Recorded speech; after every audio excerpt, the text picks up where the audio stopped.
nobody thinks they're going to die from cancer until they have it. It's always like the other person. Oh, the divorce is never going to happen to me. I'm never going to get fired. Oh, it's never going to happen to me.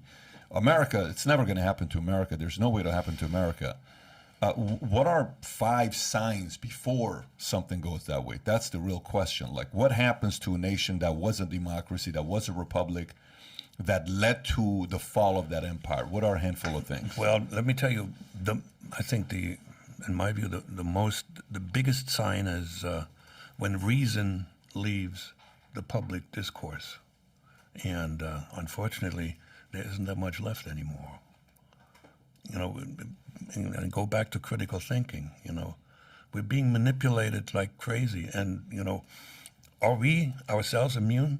We're not, How many times do I find something that I believed in, and when I check it out, it wasn't true? Because you can't check everything, right? So that, I think, is the most important thing. The next one, believe it or not, I think humor, when humor leaves society. That's kind of to Adam's point. A person who cannot make fun of himself is insecure. A nation that can't look at its own weaknesses honestly and make fun of them is insecure.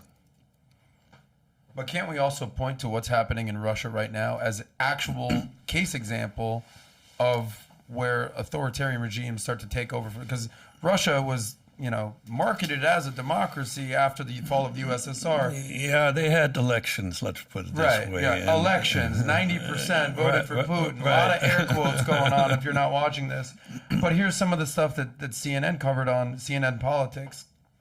Putin's autocratic vision for the Russian world. Here are the highlighted words: censorship, information crackdown, mass arrests. This is what dictators do. Authoritarian, totalitarian, democratic experiment has failed. But I mean, those types of things, you hear if you speak out against the Russian army or whatever, what Russians, you could go to jail for 15 years.